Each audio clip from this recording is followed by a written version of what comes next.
గడిచినటువంటి క్రైస్తవ తర్వాత గదిలో వాక్యం ఉండాలి, గదిలో ప్రార్థన ఉండాలి, వీధిలో సాక్షి ఉండాలి. పోయిన వారం మనం ఏం చెప్పుకున్నామంట? గదిలో వాక్యం ఉండాలి. ఉందా వాక్యం?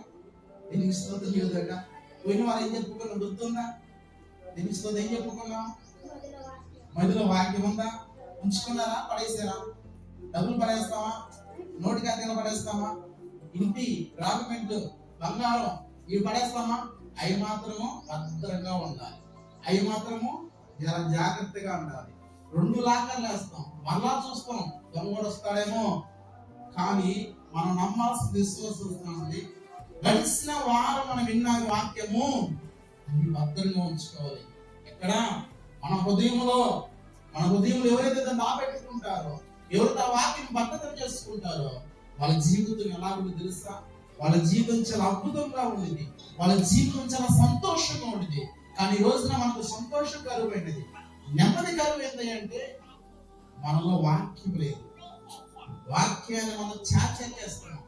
ఈ వాక్యమైన బ్రతికించిన ఆ బాధలో నెమ్మదిని కలిగి చేసిన. కాబట్టి ఏదేమైనప్పుడు కూడా ఇచ్చిన అవకాశాన్ని బట్టి, తరుణాన్ని బట్టి నువ్వు ఏ స్థలంలో ఎక్కడ కూర్చున్నా కూడా దేవుడి మాటలు నీ హృదయంలో ఉంచుకుంటే, అవి భద్రం చేసుకుంటే, నీ హృదయంలో నాటబడిగితే ఈ గుడ్డ ఎంత అద్భుతంగా తెలుసా? తెలుస్తుంది కదా.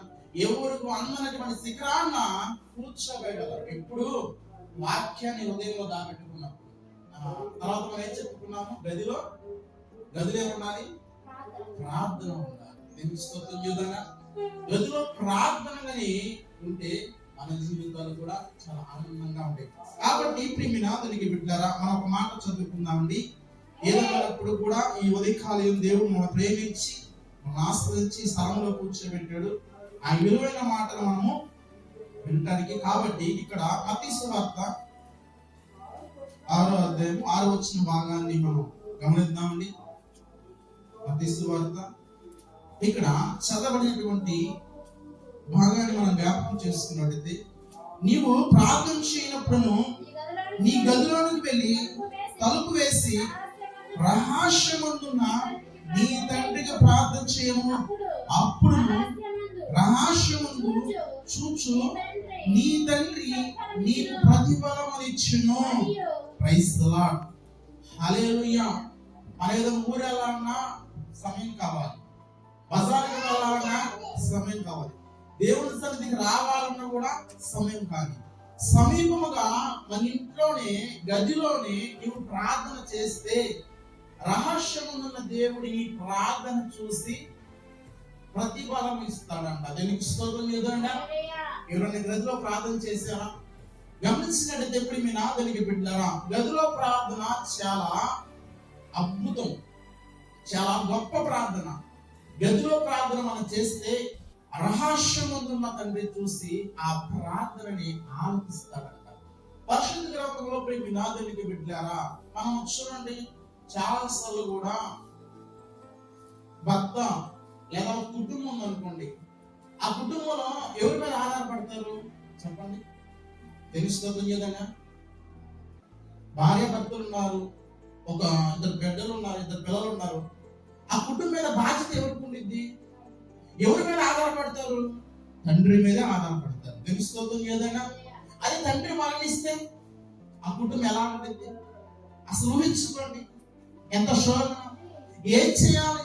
అదే 2 పిల్లలు ఎదుగుకొచ్చారే, ఇదిగో కుటుంబంలో ఒక స్తంభముగా, ఒక ఆధారపడి ఉన్న ఆయనే కుప్పకూలిపోయాడు కదా, ఆయనే మరణించిన కదా, ఇప్పుడు ఏం చేయాలి?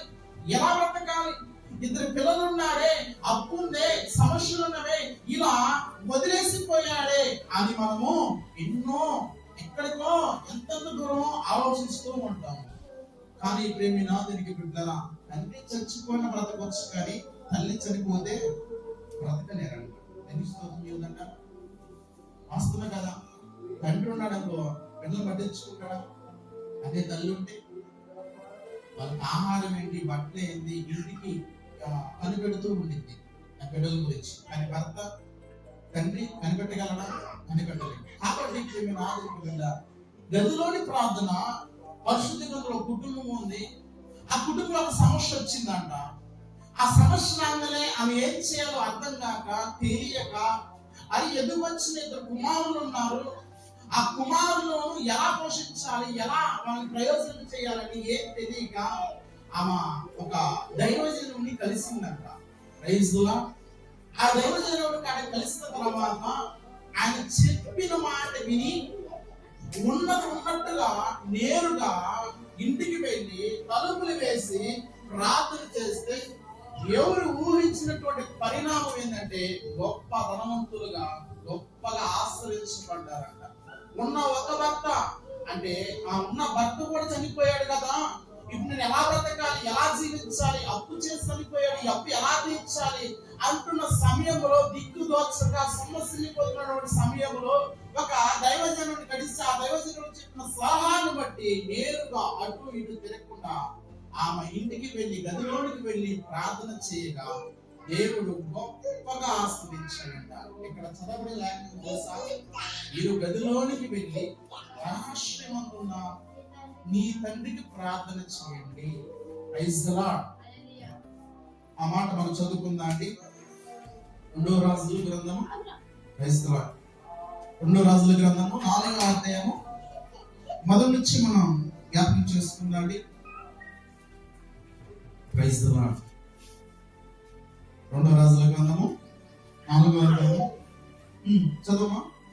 అంతటా ప్రవక్త శిష్యులు ఒకని భార్య, నీ దాసుడైన నా పెనిమిటి చనిపోయిను, అతడును యెహోవా యందు భక్తి గలవాడై ఉండని నీకును ఇప్పుడు అప్పుడు వాడు నా ఇద్దరు కుమారులను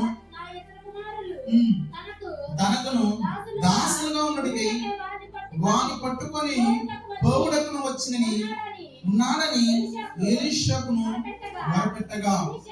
చాలా ప్రైజ్ ది లార్డ్. హల్లెలూయా.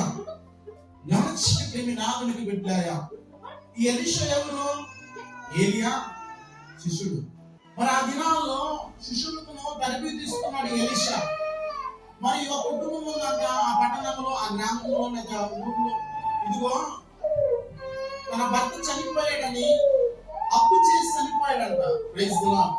తనకి ఇద్దరు కుమారులు ఉంటే ఆ కుమారుడు దాసులుగా ఉంటున్నాడు. అంటే అప్పు తీరుస్తావా, నీ ఇద్దరు కుమారులు తీసుకెళ్ళమంటావా అని ఆమె సమస్య వచ్చింది. ఇప్పుడు ఈమెమంటుందంటే, భక్తి పరుడైనటువంటి నా భర్త పెనిమిటి దేవుని యందు భయభక్తి కలిగి ఉన్నాడని ఎలీషా నీకు తెలుసు కదా అని ఈ యొక్క యెహోవారాలు వచ్చి ఎలీషాకును మొరపెడుచున్నది. చూడండి, తన భర్త ఎలాంటి వాడో, తన భర్త ఎలా జీవించాడో, ఎలా బ్రతికాడో, తన జీవితం ఉన్న నాళ్ళు కూడా దేవుని యందు భక్తి కలిగా భక్తి చేశాడంట. తన భార్య సాక్ష్యం చెబుతుంది. Praise the Lord. మరి ఈ రోజున భర్తల గురించి భార్య సాక్ష్యం చెప్పారు ఎప్పుడైనా? ఇక్కడ చదవబడే లేఖనంలో తన భర్త గురించి సాక్ష్యం చెబుతుంది. అయ్యా ఎలీషా గారు, నా పెనిమిటి ఎలా బ్రతికాడో, దేవుని యందు ఎలా భయభక్తి కలిగి జీవించాడో నీకు తెలుసు కదా. అతను మరణించాడు, చనిపోయాడు. ఇదిగో అప్పులు వారు వచ్చి నా కుమారులిద్దరు కూడా తీసుకువెళ్తున్నా అంటున్నాడు. నేను ఏం చేయాలని ఇదిగో ఎదవరాలున్నే దైవజనుడి కాడికి పోయి ప్రార్థిస్తుంది, మొరపెడుచున్నది. చూడండి, ఎందుకు చనిపోయాడు తన భర్త? నిజంగా దేవుని యొక్క సేవకు అప్పు చేయొచ్చా? ఏమో మరి ఎందుకు చనిపోయాడు మనకు తెలియదు, కానీ అప్పు చేసి చనిపోయాడంట. Praise the Lord. హల్లెలూయా. గమనించండి ప్రేమి నాదునికి బిడ్డరా, భర్త చనిపోతే ఒకసారి ఆలోచించండి, సమాజంలో ఆమెకి విలువ ఉండిద్దా? ఇప్పుడు చూడండి, అప్పులు వారు వచ్చి ఆమె ఇబ్బంది పెడుతున్నారంట. ఏం చేయాలి? చూడండి, ఇంట్లో ఉన్న మొత్తం కూడా పడేసారు, పగలగొట్టేసారు, అన్ని కూడా బయట వేసారు. ఇప్పుడు ఆమె దైవదేవుడిని స్పందించింది. ఏం చేయాలయ్యా? ఇదిగో ఆ భర్త చనిపోయాడు కదా, నీకు తెలుసు కదా ఎలా దేవుని యందు భయభక్తి కలిగి జీవించాడో. ఒక భార్య భర్త గురించి సాక్ష్యం చెబుతుంది. ఈ రోజున భర్త గురించి భార్య సాక్ష్యం ఇవ్వాలన్నారా? అయితే భార్య గురించి భర్తలో సాక్ష్యం ఇవ్వాలన్నారా? కరువైపోయారు. ఎందుకంటే వాళ్ళ వాక్యం అనేది లేదు. నిజంగా నీలో వాక్యం ఉంటే నువ్వు ఎంతగా భార్యని ప్రేమిస్తావో భార్య నీకు అంతగా లోబడింది. తెలుస్తోంది కదా? భార్య నువ్వు భర్తకి ఎంత లోబడతావో భర్త నేను అంతగా ప్రేమిస్తాడు. ఈ ప్రేమ రావాలంటే మనలో ఏముండాలి? వాక్యం ఉండాలి. తెలుస్తోంది కదా? అందుకనే క్రైస్తవుడు అన్న తర్వాత మదిలో వాక్యం ఉండాలి, గదిలో ప్రార్థన ఉండాలి, వీధిలో సాక్ష్యం ఉండాలి. ఇక్కడ గమనించినట్టయితే ఈ యదవరాలు ఒక దైవసాన్ని స్పందిస్తే ఆయన ఏమంటున్నాడు తెలుసయ్యా, ఇంటి అప్పుల వాళ్ళు వచ్చారు, ఇంటి మీద పడ్డారు, మొత్తం కూడా ధ్వంసం చేశారు. ఇదిగో తన అప్పు చెల్లించడానికి ఇద్దరు కుమారులు తీసుకువెళ్తున్నాను అనగానే ఆమె తట్టుకోలేకపోయింది. Praise the lord. ఆమె సహించలేకపోయింది. అరే భర్త కోల్పోయి ఒక పక్కనుంటే ఇప్పుడు ఇదిగో నా యొక్క కుమారులు కూడా దాసులుగా తీసుకువెళ్తున్నట్టే ఏ తల్లి అయినా కూడా ఉడుకునిద్దా, సహించిందా? చూడండి, ఈ తల్లి మనం గమనించినట్టయితే ప్రియమైన ఆధునిక బిడ్డలారా, ఇంట్లో అన్ని సామాన్లు కూడా వాళ్ళు తీసివేసుకున్నా పడవేస్తున్నా కానీ ఏమనలా, మాట మాత్రం కూడా పలకల. ఎప్పుడైతే కుమారుల విషయానికి వచ్చేలేకే ఏ తండ్రి అయినా ఏ యొక్క తల్లి కూడా సహించదు. తెలుస్తోంది కదా? హల్లెలూయా. ఒక తండ్రి ఒక తల్లి ఎప్పుడు తలదించుకుంటుందో తెలుసా?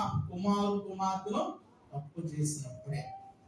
యాకోబు ఈ కుమార్తె చెడిపోయింది అని యాకోబు వినగానే మౌనంగా తలదించుకున్నాడంట. రాత్రి వేళంతా పెనుగులాడేటువంటి యాకోబు, అయ్యా నన్ను ఆశ్రయిస్తేనే కానీ నేను విడిచిపెట్టినటువంటి యాకోబు ఎప్పుడైతే తన కుమార్తె చెడిపోయిన వాక్యం మాట వినగానే మౌనంగా తలదించుకున్నాడంట. ఈ రోజున ఒక తల్లిదండ్రుల యొక్క కుమారుల విషయం వచ్చేలేకనే వాళ్ళు తప్పు చేస్తేనే తలదించుకున్న అవసరం ప్రాణమైన కూడా ఇస్తారు. తెలుస్తోంది కదా?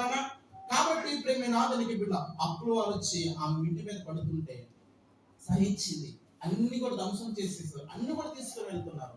కానీ కుమారుల విషయం వచ్చేలేకంట సహించలేకపోయింది, తట్టుకోలేకపోయింది.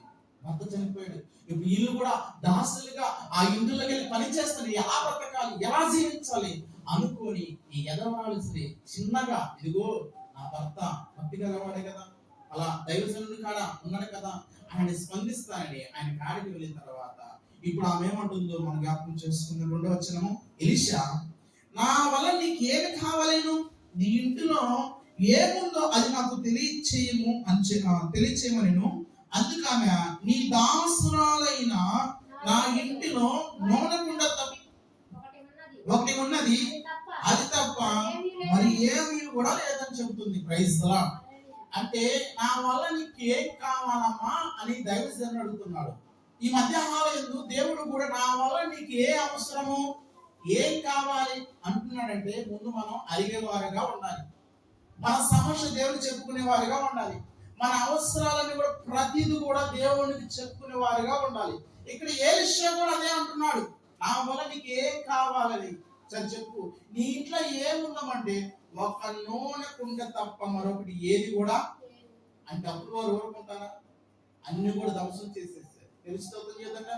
కానీ ఆ మట్టి కొండలో ఎవరికి అవసరం లేదు, నూనె తప్ప మరి ఇంకేం లేదు. చూడండి, ఇంటికి వచ్చిన అప్పులు వాళ్ళు అన్ని పగలు కొడతారు, అన్ని తీసి వేస్తారు, అన్ని సామాన్లు కూడా మనం బయట వేస్తారు. అప్పుడప్పుడు మనం చూస్తూనే ఉంటాం, వాస్తవమే కదా. కానీ నూనె కొండ ఎందుకు పట్టించుకోలేదు, ఎందుకు బాధపడలేదు అంటే విలువ లేదా, తెలుస్తుందిగా, బలికి రానిదా, అంతే కదా. దానివల్ల ప్రయోజనం ఏముందా? అది ఎవరు కూడా దాన్ని పట్టుకోరు కదా, ఎవరు కూడా దాన్ని దగ్గర రానివారు కదా, దానివల్ల ప్రయోజనం ఏముంది? ఎప్పుడైతే ఆ ఇంటిలో ఒక నూనె తప్ప మరొక ఏది లేదని చెప్పాడంట. తర్వాత అతడు, నీవు బయటికి పోయి నీ ఇరుగు వారును నీ పొరుగు వారును దూరకగలిగిన మట్టి పాత్రని నిన్ను, అప్పుడు నీవు నీ ఇంటిలోకి వచ్చి నీవును నీ కుమారులను లోపల నుండి తలుపు మూసి ఆ పాత్రలన్నిటిలోను నూనె పోసి నిండినవి ఒక తట్టును ఉంచమని ఆమెతో చెప్పాను. ఆమెతో సెలవివ్వగా ఆమె తన యొద్ద నుండి పోయి తన కుమారులను లోపల నుండి తలుపు మూసి కుమారులు తెచ్చిన పాత్రలన్నీ నూనె పోసెను. ఆ పాత్రలన్నీ నిండిన తరువాతను ఇంకా పాత్ర తెమ్మని ఆమె తన కుమారులతో చెప్పగా వారు మరి ఏమి లేవని చెప్పాను. చాలా ప్రైజ్ ది లార్డ్.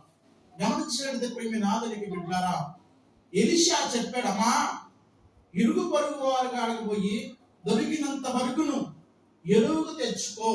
తెలుస్తుంది ఏదన్నా పాత్రలో. కుమారులు విన్నారు. ఎదవరానటువంటి ఈ స్త్రీ కూడా విని నేరుగా ఇప్పుడు మనం ఆలోచన చేయాలి. దైవజనుడు నిజంగా చెప్పిన మాట మనం వింటున్నామా? తెలుస్తుంది ఏదన్నా ఏమో చూడండి, ఇంకెనక ముందు కూడా చూడాలా, ఆలోచించలా, సందేహించలా. వెళ్ళింది, ఇరుగు పొరుగు వారికి కావాల్సినటువంటి పాత్రలు తెచ్చుకుంది. తన కుమారులు ఆమెను ఇంట్లోకి వెళ్ళి తలుపు మూసి ఇక నూనె పోయటము స్టార్ట్ చేశారు. తెలుస్తుంది కదా. అదే ఆ పాత్రలన్నీ కూడా నిండిపోతున్నాయి అంట. ఇది ఎలా సాధ్యము? తెలుస్తుంది కదా. ఎలా సాధ్యము? తెలుస్తుంది కదా. ఈమె జీవితాన్ని మనం జ్ఞాపకం చేసుకుంటే ప్రవీణ దానికి బిడ్డలారా, మొదటిగా ఈమె అప్పులతో నిండి ఉంది. తెలుస్తుంది కదా. హల్లెలూయా. అప్పుడు వారు ఇంటి మీదకి వచ్చి పడుతున్నప్పుడు, అప్పుడు వారు ఆ యొక్క ఊరిలో ఆ యొక్క వారు నివసిస్తున్నటువంటి ఆ స్థలంలో చుట్టుపక్కల వాళ్ళు చూసే వాళ్ళు లేరా? తెలుస్తుంది కదా. ఏమంటారు? భక్తి పరుడే తన భర్త ఎలా అప్పు చేసి చచ్చిపోయాడు, ఇదిగో ఒంటరిగా చేసిపోయాడు, ఇద్దరు పిల్లలు ఉన్నారే, ఇదిగో ఈ రోజున ఒక అప్పులు వారి ఇంటి మీద వచ్చి పడుతున్నారంటే మనం కన్నా ఎక్కడ ముందు చూసే వాళ్ళకి ఎలా ఉంది చెప్పండి? తెలుస్తుంది కదా. ఏమంటారా? అప్పు తీర్చునోడు ఎందుకు తీసుకున్నా? అప్పు చేసి ఎవడు కొనున్నారు? ఇలా ఇంటికి వస్తున్నారే, కట్టే పని తెలీదా? ఆ రోజుల్లో కూడా ఆ యొక్క సమాజాన్ని నిలిపించుంటారా? ఎంత చిన్న చూపు చూస్తుంటారు. తెలుస్తుంది కదా. హల్లెలూయా. అప్పులతో నిండిపోయినటువంటి ఈ ఎదవరాలు అంటే విలువలేని జీవితం సమాజంలో. ఒక ఎదవరాలును ఎప్పుడైతే భర్త చెల్లిపోయే తెరవంగానే చిన్న చూపు చూస్తారు, విలువ ఉండదు. సమాజంలో ఒక కార్యక్రమం ముందుండదు. ఒక కార్యక్రమం ఎలా ఉన్నా కూడా మొదటిగా ఏమంటారు తెలుసా? ఆమె ఎదవరాలు కదా. ఏమి స్తోత్రం చేద్దాం. ఏ ఎదవరాలని దేవుడు ప్రార్థన ఆలకించనన్నాడా?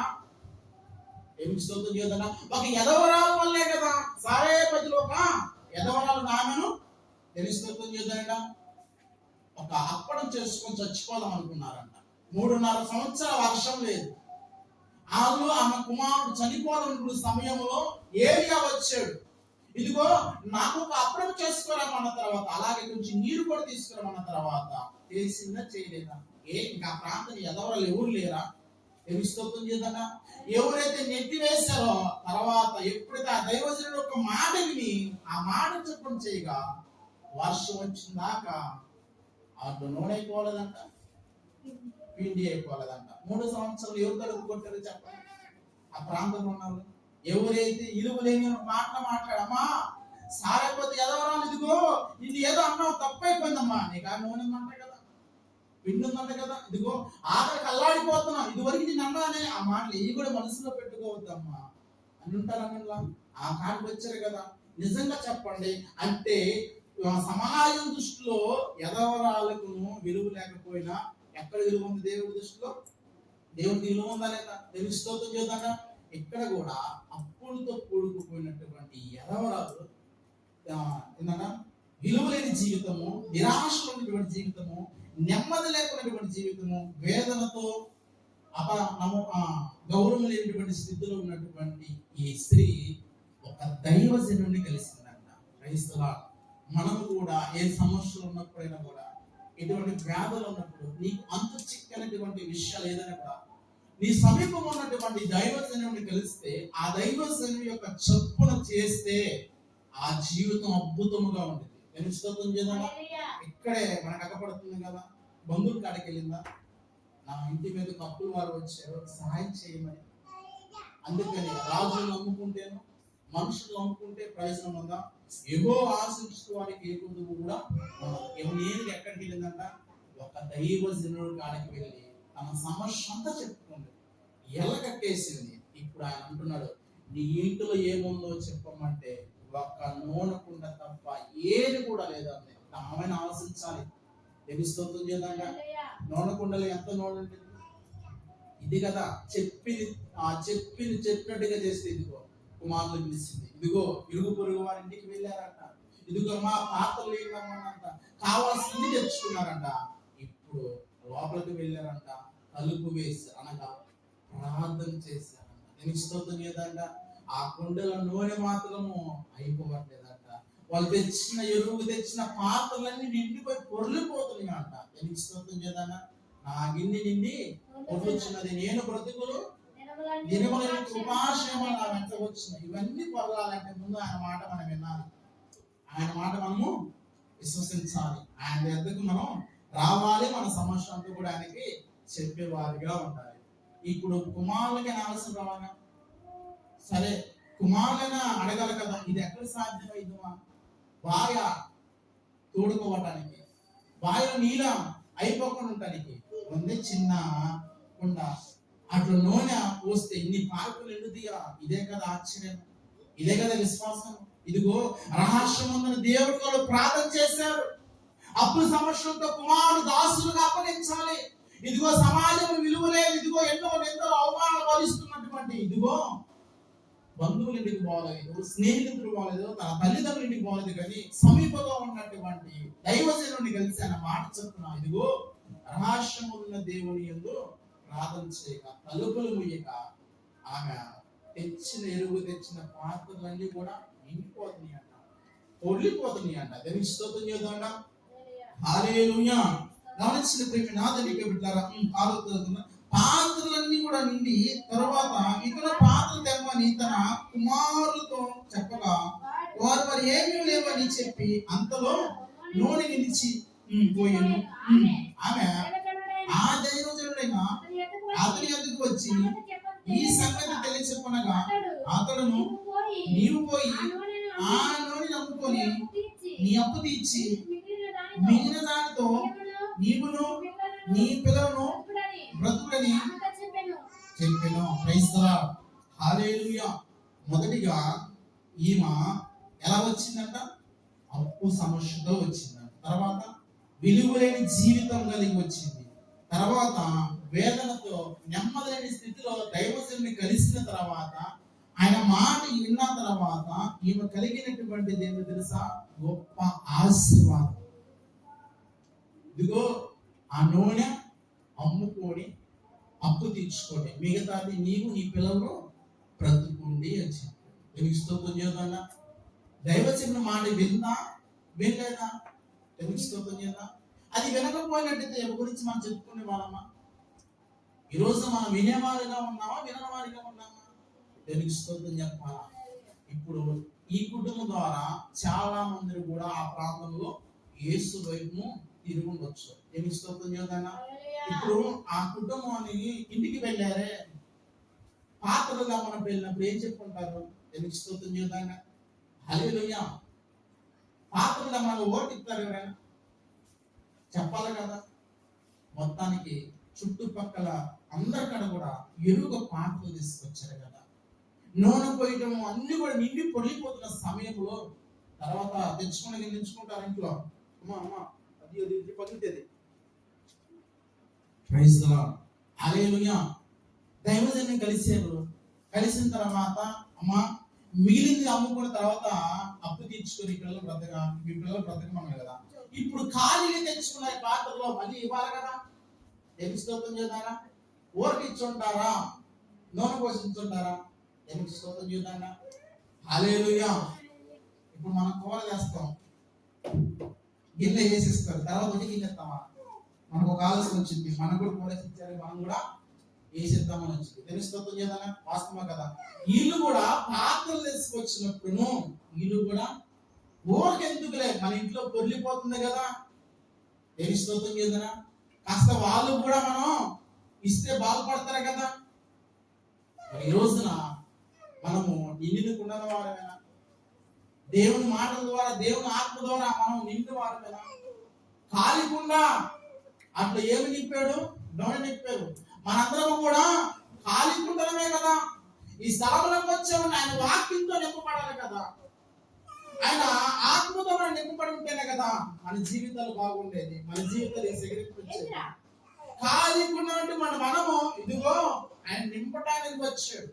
ఎలాగైతే గదిరికేలో ప్రార్థన చేస్తున్నారో కుటుంబము, ఇదిగో ఖాళీ పాత్రలన్నీ కూడా నోడతో నింపబడినవంటే ప్రతి ఆదివారం కూడా మనం దేనికి దేవసన్నిధికి వచ్చామంటే ఖాళీ కలిగినటువంటి హృదయంలో ఆయన వాక్యాన్ని నింపుకోవాలి. ఎంతవరకు తెలుసా? పొర్లిపోయేవాళ్ళ నేను బ్రతుకులు దినవలేని కృపాశ్రామం వల్ల వెంట రావాలంటే నా గిన్నె పొర్లిపోవాలి. ఏంటి? ఆ హృదయము దేంతో నిండిపోవాలి? వాక్యంతో నిండిపోవాలి, పరిశుద్ధాత్మతో నిండిపోవాలి.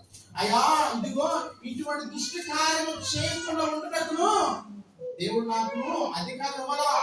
యేసు ఎలాగైతే పాపం చేయడానికి ప్రేరేపించినప్పుడు కూడా పాపాన్ని విడిచిపెట్టి పరిగెత్తాడంటే ఎలా సాధ్యం తెలుసా?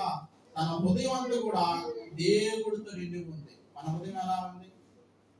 రోజున ఖాళీ పాత్రలో వచ్చి కూర్చున్నాం కదా, ఇదిగో ఆయన మాటలే, ఆయన చేసిన, ఆయన మనకు బోధిస్తున్న మాటలే మన ఖాళీ పాత్రలో నింపుకుంటే అది మనకు ఆశీర్వాదం, దీనికరం. తెలుసుకోవాలి నింపబడ్డా మనము నిజంగా నింపబడిన వారైతే ఇదిగో ఆ ఇంటికి ఈ ఇంటికి ఆ ఇంటికి ఇదిగో ఖాళీ కొండలన్నీ తెచ్చారే, ఖాళీ పాత్రలన్నీ తీసుకువచ్చారు, నూనె నింపి పంపించారే.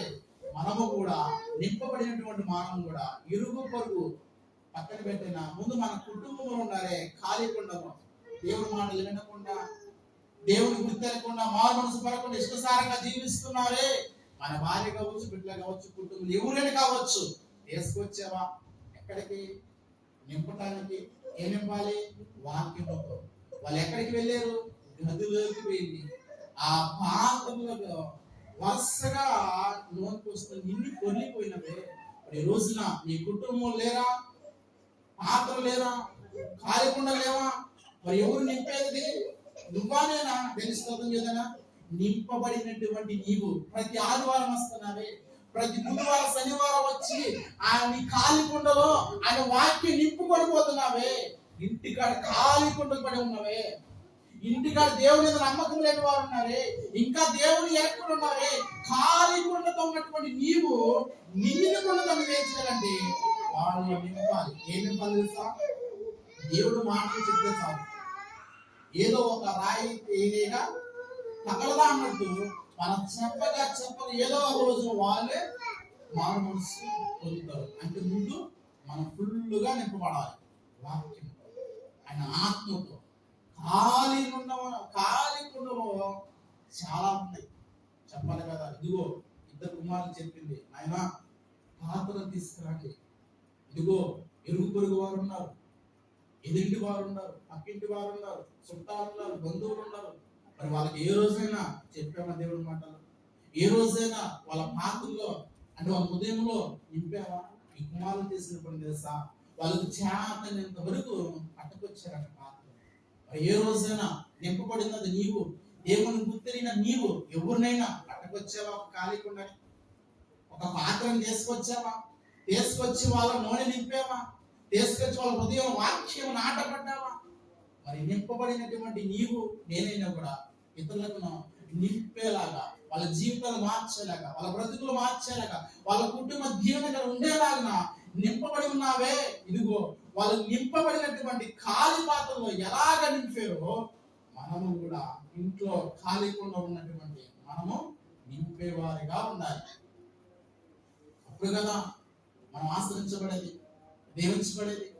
అప్పు సమస్యతో విలువైన జీవితం, నెమ్మలేని జీవితం. ఇదిగో ఒక దైవజనుడు కలిసిన ఆయన మాట తప్పు చేసిన తర్వాత ఆ ప్రాంతంలో ఆ యొక్క ప్రాంతంలో ఆ పట్టణంలో ఆమెకి ఎంత విలువ వచ్చింది తెలుస్తుంది.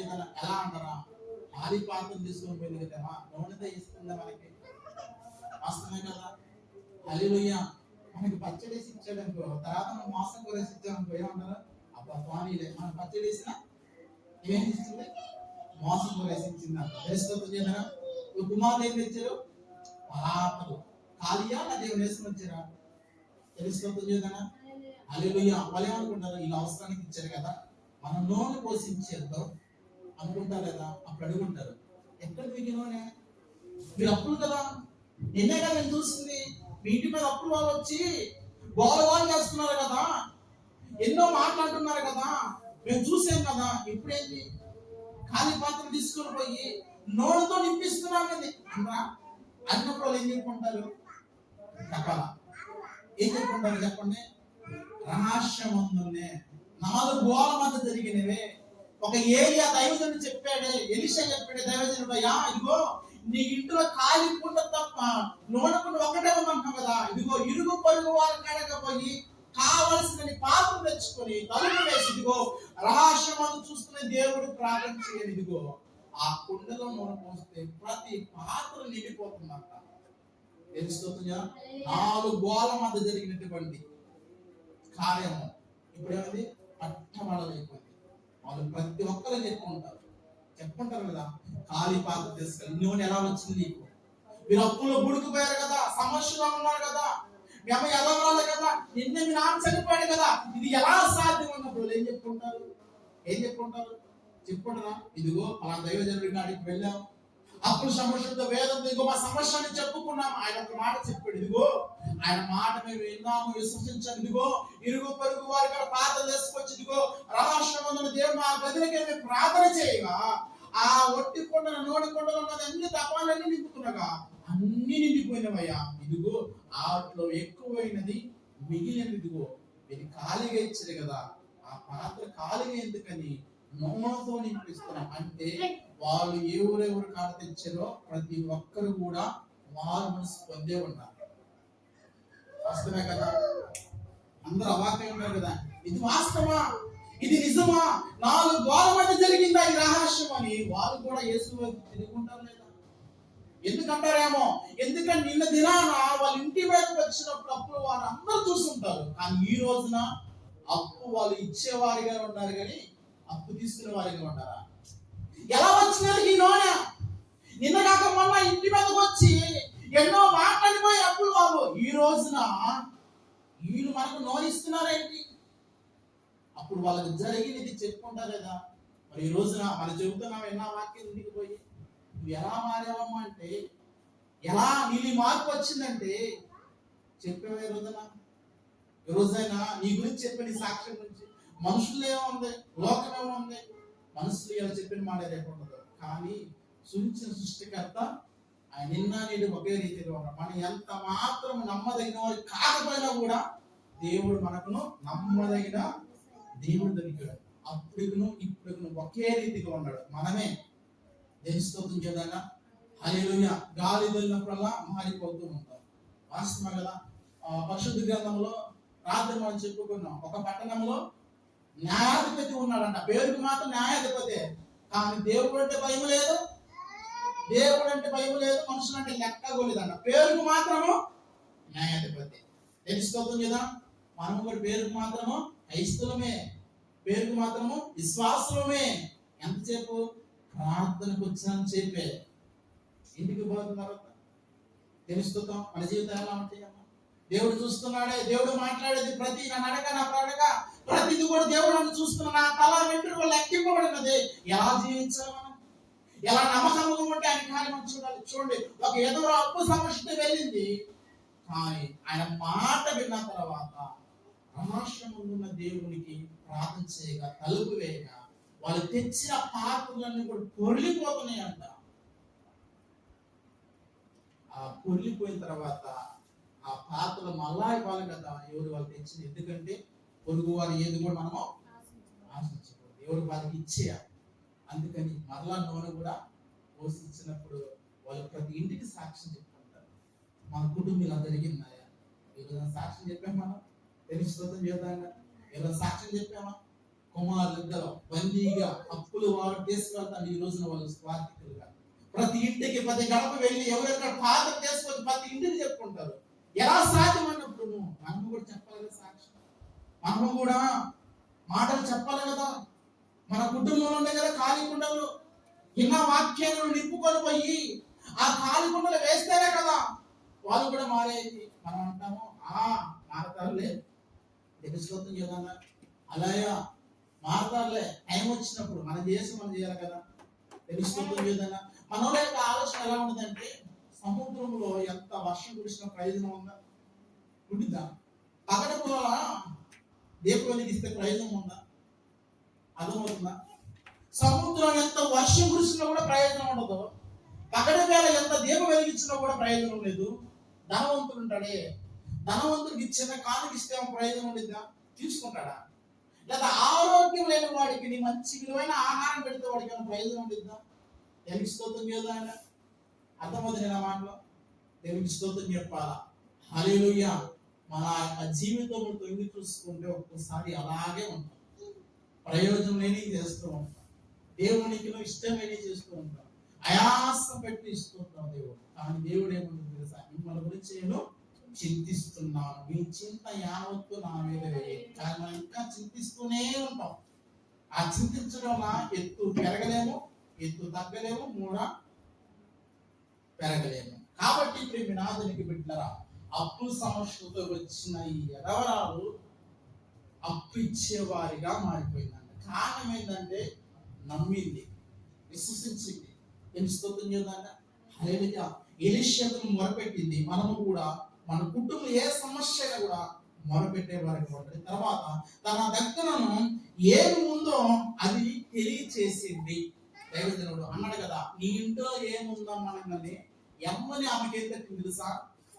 ఒక మట్టి కుండ, నూనె కుండ తప్ప మరొకటి ఏదీ లేదు. అంటే మొత్తం ధ్వంసం చేశారు. అది వేస్ట్ పాత్ర అనుకుని, వేస్ట్ దాన్ని వాళ్ళు కూడా దాన్ని పగల పట్టుకుని అలాగే ఉంచారు. మనము కూడా దేవుడు అంటున్నాడు, నీకేం కావాలి? నీ సమస్య ఏంటిది నాకు తెలియదు. నేను మీ పక్షాన ఉన్నాను కదా, మీ పక్షాన్ని సంపూర్ణమైన రక్షకుడిగా ఉన్నాను కదా. మరణాన్ని కూడా తప్పించడము ఆయన వశంలో ఉంది. నీకేం చేయాలో చెప్పమ్మా. మనం కూడా మన కుటుంబంలో ప్రతిదీ కూడా చెప్పేవారిగా ఉండాలి.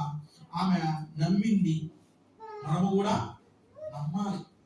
దేవునికి మాట నమ్మాలి, దేవుడి మాట మీద నమ్మకం ఉండాలి. ఆమె నమ్మింది, నేరుగా ఇంటికి వెళ్ళి గదిలోనికి వెళ్ళి పాత్రలని తెప్పించిన ఆ నూనె కుండతో మొత్తము కూడా నింపింది. అడిగిందా, ఇది ఎలా సాధ్యమమ్మా? నేను స్తోత్రం కదా, ఇది ఎలా సాధ్యమందా? మనమైతే ఎన్నో ఆలోచనలతో ఉంటాం, ఎన్నో తలంపులు కలిగి ఉంటాం. కానీ ఈమె నమ్మింది. మనం తర్వాత తలుపులు మూసి అనగా ప్రార్థన చేసింది. మనము కూడా కుటుంబంలో ఏ సమస్య ఉన్నా కానీ సమీపంగా ఉన్నటువంటి దేవుడికి ప్రార్థన చేయాలి. మన ఇంట్లో గదులు లేవా? గదులున్నప్పుడు గదిని ఏర్పరచుకున్నాయా?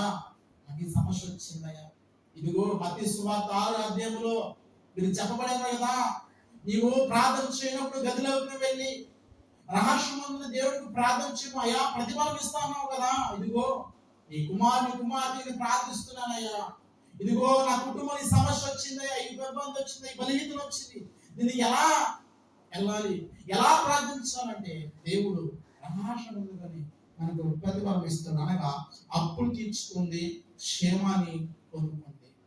ఇవన్నీ ఎలా సాధ్యం అంటే ఒక దైవజనుని మాట విని నమ్మి విశ్వసించి వెళ్ళింది. ఆలోచించండి ప్రేమైన రాత్రి వేళ దేవుడు నిజంగానే మనతోనే మాట్లాడుతున్నాడు. మన పక్షాన నుండి ఇదిగో ఈ ఇరువైనటువంటి మాటలను మనకు అందిస్తున్నాడంటే నీ కోసము, నా కోసము, మన అందరి కోసమే. కాబట్టి ఎటువంటి సమస్యను కూడా నిజముగా మనం ప్రార్థన చేస్తే, నిజముగా మొరపెడితే ప్రతి దాన్ని కూడా దేవుడు సొల్యూషన్ ఇస్తూనే ఉంటాడు.